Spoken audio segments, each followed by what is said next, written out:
이슈K 시간입니다. 윤석열 대통령 탄핵 심판 선고가 임박하면서 전북 정치권의 시계도 바쁘게 돌아가고 있는데요. 이창엽 참여자치 전북시민연대 사무처장과 함께 탄핵 선고를 앞둔 전북 정치권 분위기 짚어보겠습니다. 어서 오세요. 네. 헌재 탄핵 심판 선고를 앞두고 윤 대통령 구속 취소 석방이라는 변수가 등장하면서 더욱 혼란스러운 상황인데 시민사회단체에서는 현재 분위기 어떻게 평가하세요? 내란숙의 혐의로 현재 재판을 받고 있는 윤석열 씨, 대통령으로 인정하고 싶지는 않지만 현재까지는 대통령 지위를 유지하고 있으니까 윤석열 대통령이라고 부르겠습니다. 윤석열 대통령이 석연치 않은 이유로 구속 취소됐습니다. 초유의 일입니다. 구속 기간이 날짜가 아니고 시간, 10분 단위로 계산되어야 한다는 것도 처음이고요. 검찰이 항고를 포기한 것도 이해하기가 매우 어렵습니다. 내란 공범과 종범들이 현재 구속 상태에서 재판을 받고 있는 상황에서 내란 우두머리만 구속 취소돼서 거리를 활보하고 있다는 것 매우 이해하기 어렵고요. 법원까지 폭력으로 침탈했던 극우 세력들이 또 어떤 불상사를 만들지 않을까라는 그 불안감도 있습니다. 시민사회는 위헌위법적인 계엄선법 헌법을 유린한 대통령 윤석열 씨의 지위를 헌법재판소가 당연히 파면할 것으로 믿고 있지만 선고가 늦어지면서 혹시 잘못된 결정이 내려지는 건 아닐까 국민들은 매우 불안합니다.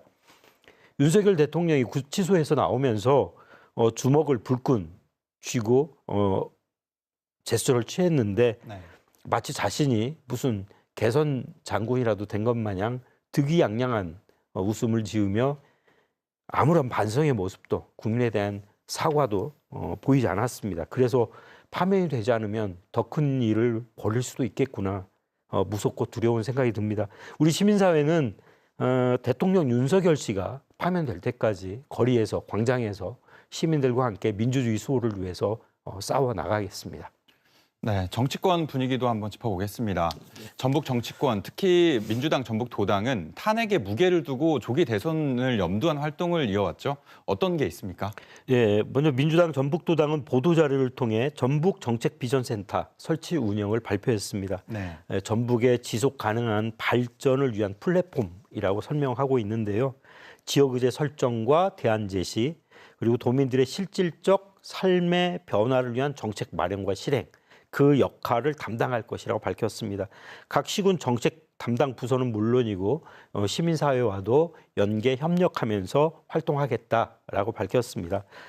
이재명 대표가 지난 실용주의 노선 채택을 얘기했는데 그와 궤를 같이 하는 것 같습니다. 민생을 위해서는 실질적인 도움이 된다면 그 정책의 좌우를 가리지 않고 실행하겠다. 검은 고양이든 흰 고양이든 쥐만 잘 잡으면 좋은 고양이, 흑묘, 백묘론 네. 예, 그렇게 언급하기도 했습니다. 네. 민주당 전북도당은 민생 회복과 지원을 위해서 전북 민생지원센터를 발족하고 생활 밀착형 문제 해결 그리고 일상 문제 해결, 민생 현안에 신속하게 대응하겠다는 계획도 덧붙였습니다. 네, 그렇다면 조국 혁신당이나 진보당, 정의당 등 전북 내 다른 야권의 분위기는 어떻습니까?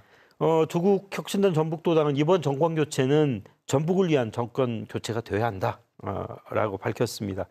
윤석열 정권의 가장 큰 피해자는 전북이고 재생 에너지를 통해 새만금 한국판 뉴딜의 중심으로 조성하겠다라고 하는 문재인 정부의 기본 계획이 변경 없이 추진되어야 한다고 강조했습니다.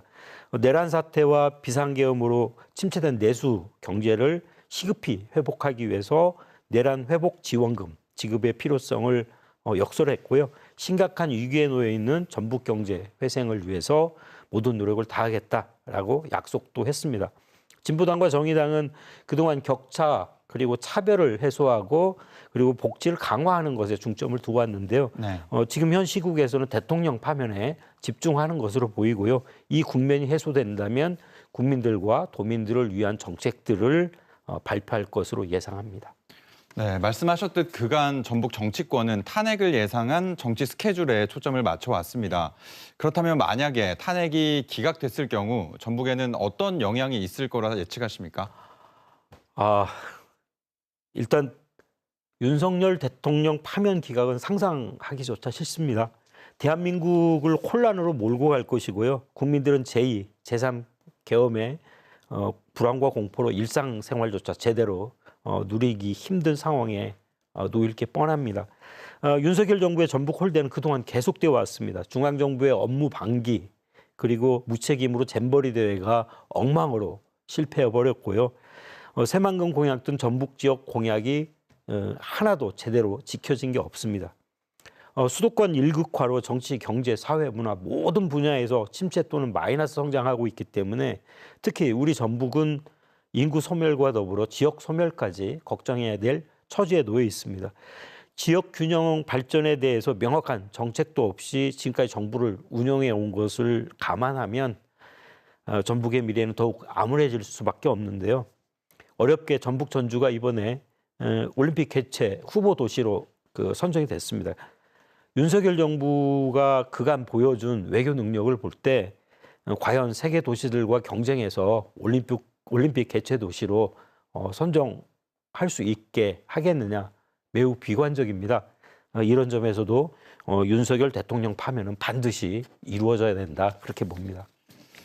탄핵이 기각될 경우 이제 그간에 이제 이른바 전북 홀대가 더 가속화될 거다 뭐 이렇게 말씀해 주셨는데 네. 그렇다면 반대로 탄핵이 인용될 경우 전북 내 정치 구도 다양성이라든지 지역 현안 추진에는 어떻게 도움이 될 거라고 보십니까? 일단 탄핵이 인용되면 정권 교체의 가능성이 이제 매우 높아집니다. 그러면 정부 정책의 이제 대변환이 예상되고요. 현재 민생 경제 부분의 개선이 매우 시급한데 민생 지원 그 정책이 강화될 거고요. 이와 함께 지역 균형 발전을 위한 실질적인 정책도 역시 가능할 거라고 봅니다.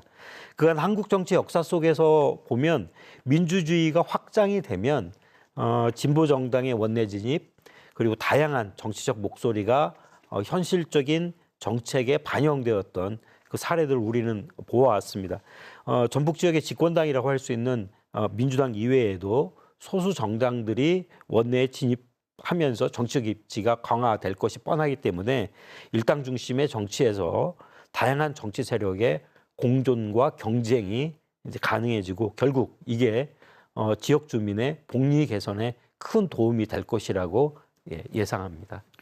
네, 현재로선 탄핵 심판 선고가 이번 주를 넘길 것으로 전망되고 있는데 혼란스러운 전국이 하루빨리 수습 국면에 접어들길 많은 분이 바랄 것 같습니다. 오늘 말씀 여기까지 듣겠습니다. 고맙습니다. 네, 감사합니다.